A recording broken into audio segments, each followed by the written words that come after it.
जय श्री महाकाल। हर हर महादेव। दोस्तों, आज आपको एक ऐसे पौधे के बारे में बताने जा रहा हूँ जिससे आप सफलतापूर्वक और बिल्कुल शक्तिशाली तरीके से खतरनाक वशीकरण कर सकते हैं और बहुत सफलतापूर्वक वशीकरण कर सकते हैं। तो यदि आप वशीकरण करने की इच्छा रखते हैं तो आप मेरे इस वीडियो पे बने रहें और साथ में चैनल पे पहली बार आए हैं तो चैनल को सब्सक्राइब करना ना भूलें, साथ में बेल आइकन को क्लिक कर लें। बेल आइकन को क्लिक करने के बाद जो ऑल का ऑप्शन आता है उसे भी क्लिक कर लें ताकि आपको इस प्रकार की गुणतम प्राचीन तंत्र मंत्र के संबंध में जानकारी आपको सर्वप्रथम मेरे यूट्यूब वीडियो के माध्यम से प्राप्त होती रहे। दोस्तों, कई बार देखा गया है कि पत्नी और पति के बीच में अनबन की स्थिति आ जाती है जिसकी वजह से घर गृहस्थी चौपट हो जाता है। होता ये है कि कभी कभी ये होता है कि पति पत्नी पे ध्यान नहीं देता, पति की नज़र पत्नी को छोड़कर कहीं पर स्त्री पर रहता है, बुरे संगत में रहता है जिसकी वजह से वो पत्नी पे ध्यान नहीं देता। तो कभी कभी इसके उलट ये होता है कि पत्नी जो है पति पर ध्यान नहीं देती है बल्कि वो पति को इग्नोर करती है, उससे प्रेम नहीं करती और घर से बाहर पर पुरुषों से संबंध रखती है। तो इस तरह की जब वाकया स्थिति आ जाती है तो पारिवारिक जो स्थिति है वो चौपट हो जाती है, घर परिवार बर्बाद हो जाता है। तो ऐसी स्थिति में यदि आप चाहते हैं कि आपका घर परिवार गृहस्थी बचा रहे और आप में पूर्व की तरह प्रेम संबंध बना रहे, घर गृहस्थी प्रेम पूर्वक चलती रहे, तो आपको एक ऐसे पौधे के बारे में बताऊंगा जिसका उपयोग करके आप ज़बरदस्त वशीकरण कर सकते हैं अपने घर गृहस्थी को बचा सकते हैं। तो दोस्तों, उस पौधे का नाम है आक। इसको कहीं कहीं पर अकौवा बोला जाता है, अकवन बोला जाता है, आकड़ा बोला जाता है और कहीं पर इसको मदार भी बोला जाता है। तो आप कमेंट करके बता सकते हैं कि आपके लोकल एरिया में इसको क्या बोला जाता है। आपको स्क्रीन पर आपको चित्र दिखाई दे रहा होगा जिस पौधे के बारे में आपको मैं बता रहा हूँ। तो इसका उपयोग करके आप ज़बरदस्त वशीकरण पैदा कर सकते हैं। इसके प्रयोग से जो पत्थर से पत्थर दिल भी पिघल कर प्रेम करने लगता है या प्रेम करने लगती है। तो यहाँ पर मैंने सिर्फ घर गृहस्थी के लिहाज से आपको बताया है, तो इसका अनैतिक इस्तेमाल ना करें। एक बात है, नैतिक इस्तेमाल करें। नैतिक इस्तेमाल का मतलब ये होता है जहाँ पर दोनों पक्षों को फायदा हो, दोनों पक्षों का हित सन्निहित हो। ऐसा नहीं कि आप चाहते हैं दूसरा वाला नहीं चाहता और ज़बरदस्ती आप उसको परेशान करने के लिए, उस पर दबाव बनाने के लिए, उसको अपमानित करने के लिए इस प्रकार ज़बरदस्ती करते हैं तो ये नैतिकता में नहीं आता। तो इस तरह की चीज़ों में प्रयोग ना करें। जहाँ पे दोनों का हित निहित हो वहीं पर ही इस प्रकार का प्रयोग करें, दुरुपयोग ना करें। मेरा कहने का मतलब ये है। तो इस प्रयोग को आग के जो पौधे के बारे में मैंने बताया, इसका प्रयोग आपको करना है तो कैसे करना है इसके बारे में समझ लीजिए। तो आग के पौधे का जो फूल होता है वो भगवान शंकर को चढ़ाया जाता है। आग के पौधे के जो पत्ते होते हैं उसकी माला बनाकर भगवान बजरंग बली को चढ़ाया जाता है, समर्पित किया जाता है।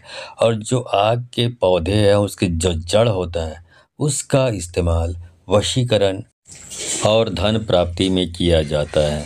तो यहाँ पे आपको वशीकरण का प्रयोग ही बता रहा हूँ आपको कि किस प्रकार वशीकरण करें। तो इसके लिए आपको पूरा समय और किस समय करना है, किस दिन करना है, पूरा समझ लीजिए। अब एक बार यदि आप कर लेते हैं तो इसको बार बार करने की ज़रूरत नहीं पड़ती, एक बार में ही निश्चित रूप से काम करने लगता है। और एक बार जब आप इसको अप्लाई कर लेते हैं 2-3 दिन में आपको बिल्कुल मालूम पड़ने लगता है कि ये चीज़ें काम कर रही है। तो क्या करना है, कैसे करना है, आप समझ लीजिए। ये आग का पौधा का जो उपाय है वो काम करता है। इसका मतलब ये नहीं है कि जिसको पाए उसी को वशीकरण करने के लिए आप तुल जाएं।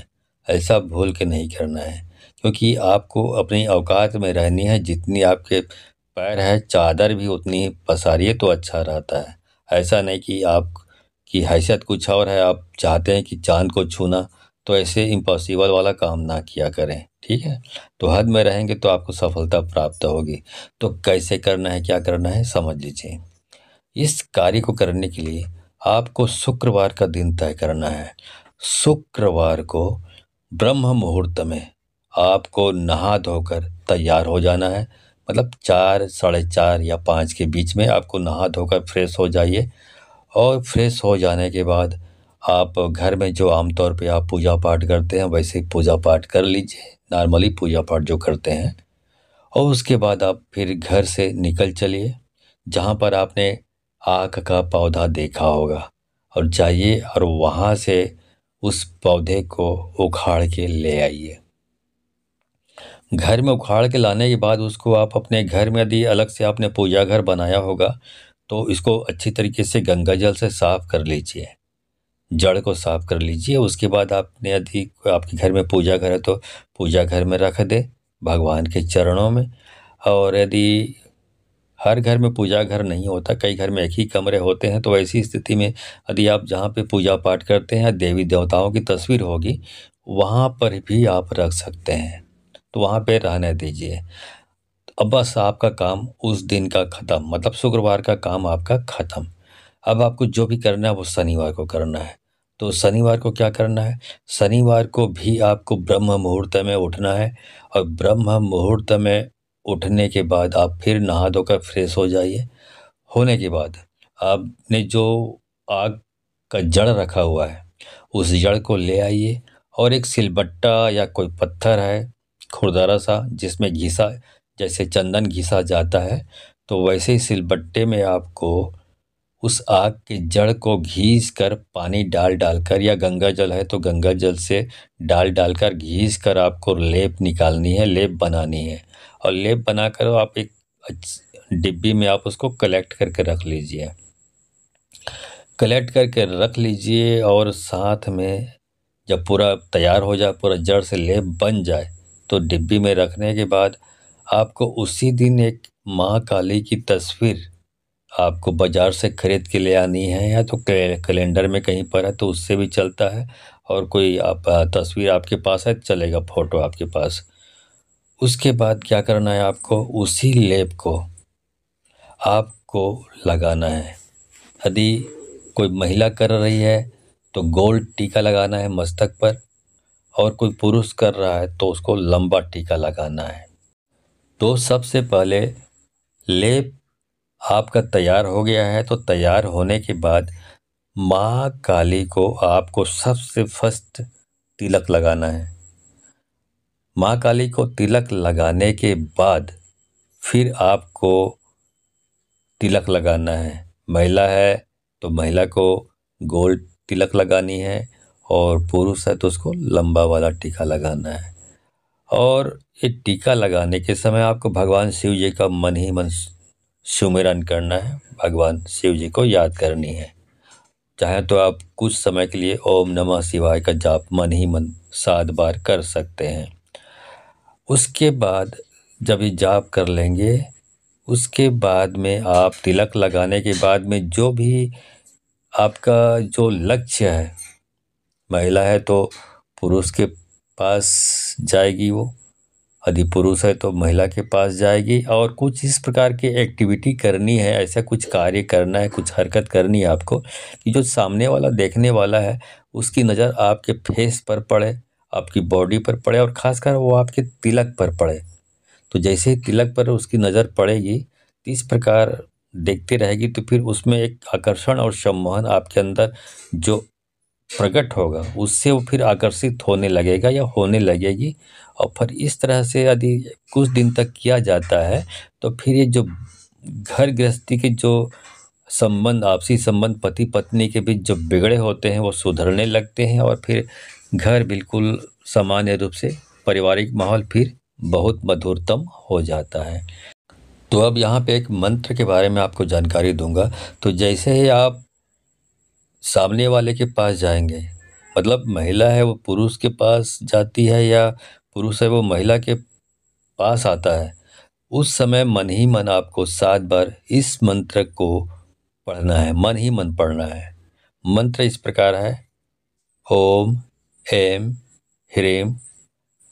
ओम ऐम ह्रीम बोलने के बाद जो महिला है या पुरुष है उसका नाम लेना है, और नाम लेने के बाद में फिर बोलना है, वश्यम कुरु कुरु स्वाहा।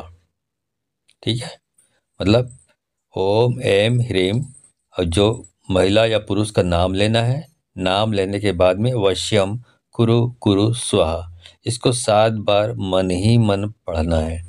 और जो भी लक्षित व्यक्ति है, जो महिला है या पुरुष है, उसके पास जाना है और कुछ ऐसी हरकतें करनी है, ऐसी एक्टिविटीज़ करनी है कि सामने वाले की नज़र आप पर पड़े, आपकी बॉडी पर पड़े, और खासकर आपके चेहरे पर पड़े, और खासकर आपके तिलक पर पड़े, और तिलक पर पड़ते ही सामने वाला सम्मोहित हो जाता है, और फिर वो आपसे आपसी प्रेम बढ़ने लगता है, और आपसी संबंध सुधरने लगते हैं, और प्रेम संबंध मधुर होने लगता है।